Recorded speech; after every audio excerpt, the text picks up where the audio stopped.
Tiri kufambira mberi nezvirongwa zvenyu Bible Pfupiso. Nhasi tiri pachitsauko 4 chebhuku raZvirevo. Ndini wenyu mufundisi Makiwa, tinokuchingamidzai. Solomoni pano ari kuburitsa nzira mbiri. Nzira yekutanga inzira yevakarurama, nzira yechipiri inzira yevakaipa. Saka akudzidzisa mwana wake manje, but nhasi ati achinja, akudzidzisa vana. Haachangotauri nemwanasikana. Mainzwa kumasure uko achitaura pamusoro pemwanasikana, mwanakomana wake, but nhasi akuti vana vangu, imi vanakomana, inzwai kurayira kwababa venyu. Ndo chapter 4 yatiri kufamba nayo. Pfungwa yevanakomana I think takaitaura, but mama versions anoti children. Zvoreva kuti haasingoreva vana vakomana chete, but ari kuti vana. Muri kuzviona kakuti vana vanodzidziswa pamba pavo. Maitiro atinoita pamba ndo anoita kuti vana vanozoita kana vabva ipapo. Vana vari pamba, iyi pfungwa inofanirwa kubatwa nevana. Kana muri pamba pamuri pachikoro, chotori chikoro ichocho, muri kutodzidza chinonzi upenyu.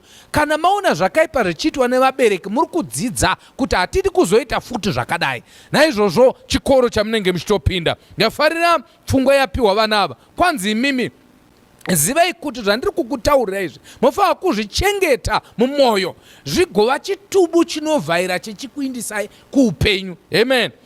Ataura chimwe chandada panapa pavhesi ya4. Kwanzi ina handisingotaura bedzi, but ivo baba vangu vakandidzidzisa vakati kwandiri, mwoyo wako ngaunyatsobata mashoko angu, chengeta mirayiro yangu urarame. Mazvaona kaizvo. Saka panapa Solomoni ari kuti handisi kutaura ngano ba, ndiri kutaura zvandakadzidziswa nababa vangu. Baba vangu David vakandidzidzisa kuti kana ukararama nenzira dzakanaka, ukachengeta mutemo wandiri kukupa, mutemo waMwari, uchava neupenyu hwakareba. Naizvozvo mubva manochi Solomoni paakanyora magwaro aya, mazuva ake ekutanga achiri kufamba zvakanaka, asi haana kuzopedza zvakanaka. Kunyanga akazotendeuka, asi upenyu hwake hwanga hwakanyana-kanyana. Vhesi ya6 inoti, usavhurasha hunokuchengeta uchenjeri, uhude ugokurinda.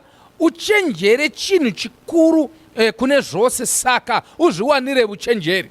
Vhesi ya9 inoti, uchenjeri huchapa musoro wako chishongo chakanaka. Mazvaona kaizvo. Bvisa kwauri nhema. Nyaya yenhema ndiyo imwe inonetsa vana, kunyepa, vachikavhirana pachavo vachitaura nhema. Usapinda pagwara ravakaipa. Mazvaona ka, usasangana nevanhu vanoita zvinhu zvakaipa, asi uchenjerere kuita zvakanaka, nokuti vanodya zvokudya zvakaipa nekunwa waini yokumanikidza. Vanhu vasingafambi zvakanaka vanoda kudya nekunwa. Nyaya yekudya nekunwa, ndafarira panapa vhesi ya25 ichipedzisa inoti, meso ako ngaarurame pakutarira. Maziso zvaanoona ngarurame. Ezvi mafoni vana vanenge vachiona zvisina kumboonekwa kana nomubereki. Vari mukati medzimba, idzo dzimba dzedu musipeya, munoonekwa zvinhu zvisingamboite. Saka Solomoni ari kuti maziso ako aya ngaadzingiswe, urege kuona zvinhu zvisina kunaka, kuitira kuti ugozoita sei. Vhesi ya27, usatsaukira kurudyi kana kuruboshwe, rutsoka rwako rubviswe pane zvakaipa. Amen. Mwari ngatibatsire, Mwari ngatitire zvakanaka. Panorayirwa mwana wamambo, muranda ngaateerere. Kureva kuti pari kutaurwa pamusoro penyaya idzi, Yesu kunyange takura takwegura, tiri vana vaMwari, ngatitese kutaura kwaMwari. Ngatinamatei. Ichetomutendai netsauko chezuva ranhasi. Chitsauko chinotidzidzisa kuti tinofanira kufamba tikarayirigwa katakaitwa even nemadzitateguru nevabereki vedu. Vabereki vakanga vachifamba mugwara renyu, tonamata kuti mutibatsire. Bvisai vana vedu mutsvina dzenyika ino, mune zvavanoona pamafoni avo, pornography nezvimwe zvakasiyana-siyana, satanism.